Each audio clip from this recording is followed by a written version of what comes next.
O Bitcoin renovou a máxima histórica hoje e atingiu 109.400 dólares, embalado pela fuga do investidor dos títulos da dívida americana. O Bitcoin atingiu 109.481 dólares, com uma alta de 2% hoje. Esse patamar supera o último recorde que tinha sido registrado em janeiro deste ano. Portanto, muita gente procurando outros ativos. Para falar dessa máxima histórica, eu converso agora com Vinícius Bazan, CEO da Underblock.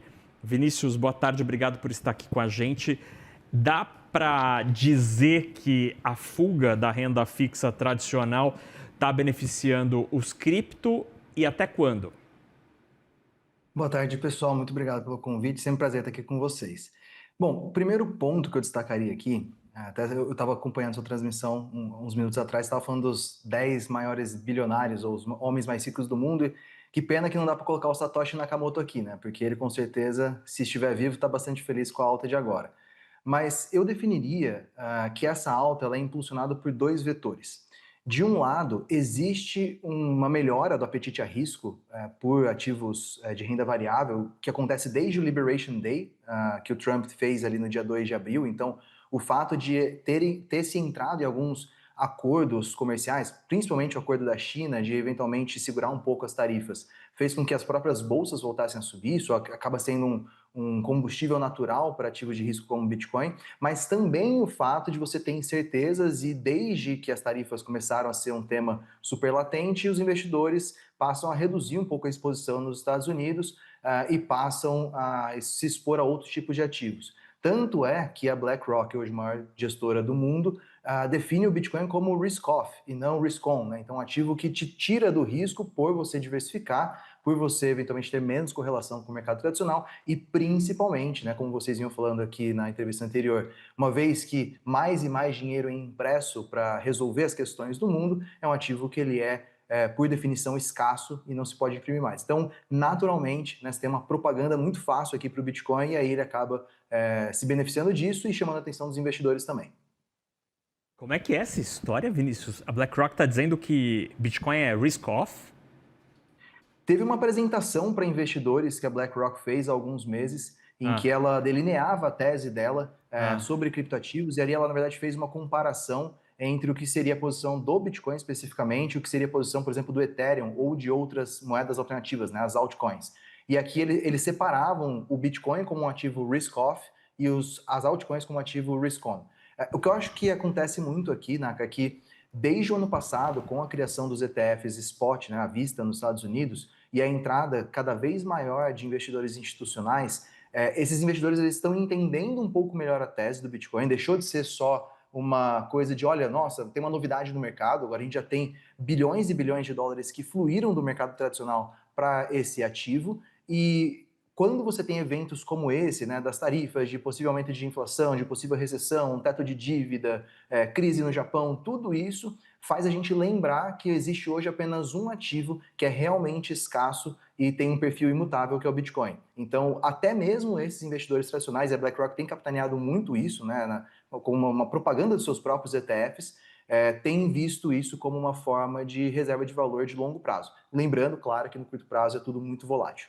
Tá, eu achei aqui essa avaliação, é de fevereiro, quando então eles dizem que na comparação entre criptos, o Bitcoin é risk-off e outros, como o ETF, seria risk-on. Então, não é uma comparação, por exemplo, com o Treasuries, né? É uma coisa entre criptoativos, né? É bom deixar isso muito claro para que quem esteja nos acompanhando não tire o dinheiro da poupança para comprar em cripto. Agora, esta onda e este patamar recorde visto agora, olhando de agora em diante, Vinícius, o que pode segurar o patamar e a gente não ter, por exemplo, o mesmo sobe e desce que a gente observou no pré-Trump e depois no começo do governo Trump? Porque subiu muito antes da chegada de Trump à Casa Branca e depois devolveu uma parte importante disso. O que seria necessário para, a partir de agora, desse novo patamar histórico, segurar as cotações? Boa, vamos lá. Antes de tudo, né, o investidor que olha para esse tipo de ativo, eu vou usar o Bitcoin como proxy do mercado de cripto, ele tem que entender que é um ativo com perfil de alta de longo prazo, mas que passa por muita volatilidade. Então, movimentos, tanto para cima quanto para baixo, de 20%, 30% são perfeitamente naturais. Se você pegar o gráfico do Bitcoin desde o fundo do bear market, em dezembro de 2022, até hoje, né, que é um bear market estrutural ali, você tem claramente uma tendência de alta, apesar dessas grandes variações. Então, por exemplo, mesmo a correção do Bitcoin dos 110 mil dólares quase em janeiro, na pré-posse de Trump, até os 74 mil agora no início de abril, depois do Liberation Day, ainda foi como se fosse um reteste de uma linha de tendência de alta. Isso quer dizer que quando a gente teve esse rally forte do Bitcoin no ano passado, logo após a eleição, você teve 2 meses de muita euforia. Então o Bitcoin entrou naquilo que a gente chama de descoberta de preço. Por quê? Ele superou a sua então máxima histórica, que era em 73 mil dólares do primeiro semestre do ano passado, e você não tem mais nenhum patamar psicológico, num patamar claro ali de preço, onde ele deveria parar. Então os investidores entram basicamente num livre mercado para definir, via oferta e demanda, qual deve ser o novo preço do Bitcoin.